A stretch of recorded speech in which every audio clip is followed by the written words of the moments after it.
You're listening to Civic Media. You can tune into any of our live shows on any radio station across the state with the Civic Media app. Find us in your phone's app store and listen anytime, anywhere. This is your WLAK Daily News Roundup for Lake Air, 107.5 FM and 1260 AM in Amory. For WLAK News, I'm James Kelly. A long vacant and condemned parking ramp in downtown Duluth is finally being torn down. City crews officially began demolition work on the Shoppers Auto Park ramp on 2nd Avenue West last week. The ramp was officially condemned in 2019, and the nearby new Garrick building was vacated in 2023 to make room for the demolition work. Officials say the building needed to be vacated because it shares part of the same structural integrity of the parking garage, and the city is using special demolition practices to preserve the historic building.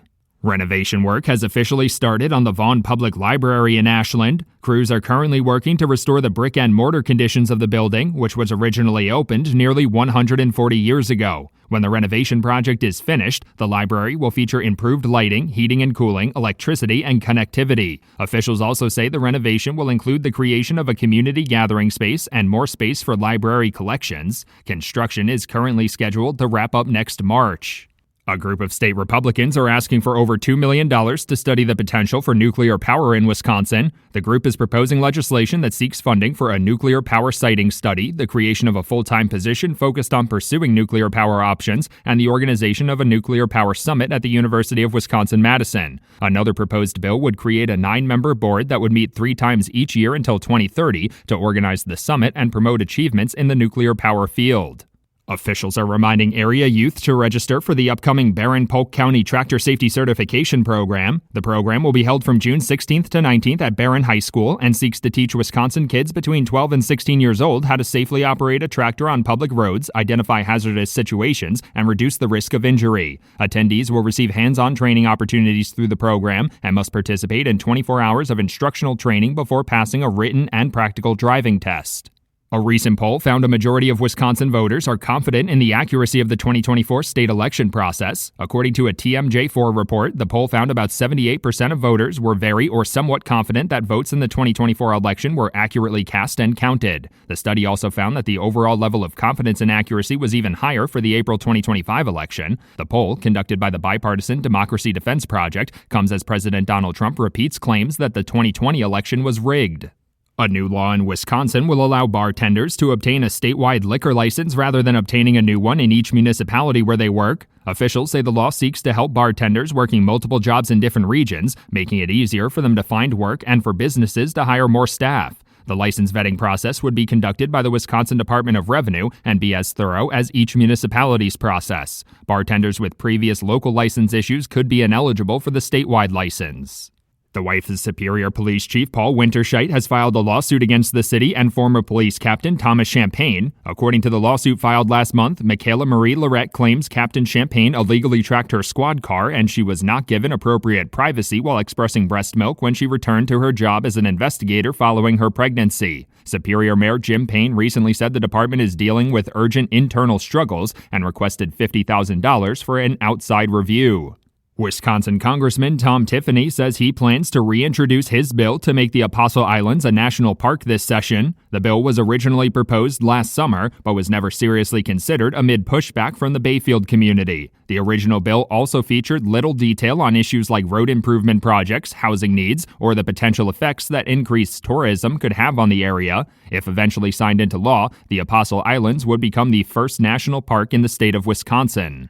The Wisconsin Department of Natural Resources is sharing a summary of their efforts to sample and track chronic wasting disease following the 2024 hunting seasons. According to a press release, the DNR sampled over 17,000 deer across the state in 2024, with nearly 1,800 testing positive for chronic wasting disease. The summary also found that nearly 90% of the positive samples were taken in the southern farmland zone. A full breakdown of the summary and a map showing positive samples is available on the DNR's website. Democratic state lawmakers have introduced legislation aimed at reducing the influence of big money in political campaigns. The bill introduced in the Assembly earlier this month would expand election bribery laws in Wisconsin to include paying potential voters to sign petitions during an election period. The legislation comes after Elon Musk's millions of dollars of investment in the Wisconsin Supreme Court race, which included offering $100 to residents who signed his petition against what he called activist judges. For WLAK News, I'm James Kelly. The Brewers head to Chicago. Hi, I'm Mike Clemens with sports, baseball. The Brewers opening a 3-game series tonight against the Chicago White Sox. Center fielder Garrett Mitchell on the 10-day IL with a strained oblique muscle. Pat Murphy on moving Jackson Churio over to center field. I think he'll adjust to it. He's got a long way to go to be a great outfielder, and he certainly has the ability, as he's shown offensively. He has the ability to be every bit as good defensively. So it's a work in progress, but I think he'll respond. NFL, the Packers have signed a free agent, Isaiah Simmons, to a 1-year deal. The veteran linebacker played for the Giants last season. NBA, a must-win for the Bucks tonight as they face the Pacers in Indy, down 3-1. Giannis on seeing Damian Lillard go down Sunday night with that torn Achilles tendon. You see your teammate being down, first thought is like, come on, get up. And he cannot walk on his own. You kind of know that he's serious, especially for a guy like Dame. That's the Bucks' Giannis Antetokounmpo with Sports on Mike Clemens. On your entertainment beat, I'm Pete Schwaba. Sinners did not make as much as it did last week when it was also number one, but still set a record. The film pulled in $45 million, which is only 6% less than it made opening weekend. There's typically a huge fall-off in week two, even for hit movies, but especially for horror films, according to Variety. Impressive reviews are giving Sinners serious legs. And speaking of legs, Star Wars Revenge of the Sith 20th anniversary re-release was number two, bringing in $25 million plus, which edged out Ben Affleck's The Accountant 2. If you want to hear Ben Affleck do a weird accent he didn't do in the first film, check it out. The Minecraft movie finished in fourth place with just over $22 million. Rounding out the top five was the horror film Until Dawn, which brought in $8 million. So far, the box office has seen 11% higher gains than at this time last year. A good sign, so keep going to the movies.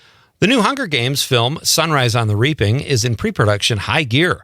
Last week, 2 leads were cast, and now Jesse Plemons has been cast as a young Plutarch Havensby. Hope I'm saying that right. That was the role previously played by Philip Seymour Hoffman. Hoffman's last film roles before passing away in 2014 at the age of 46 were both Hunger Games movies. Sunrise on the Reaping takes place 24 years before the Hunger Games and should hit theaters in November 2026. Here's one of Pete's picks that I liked 75% of. The film Drop is a good thriller for most of the movie. It's got a slick look, is well acted, and has an interesting plot where a widow goes on a first date. Throughout the course of the evening, her phone is airdropped threatening messages. It's a fun watch while trying to figure out who is behind the threats. It goes a little off the rails in the last 15 minutes and becomes a bit unrealistic. Having said that, you will love 75% of this movie.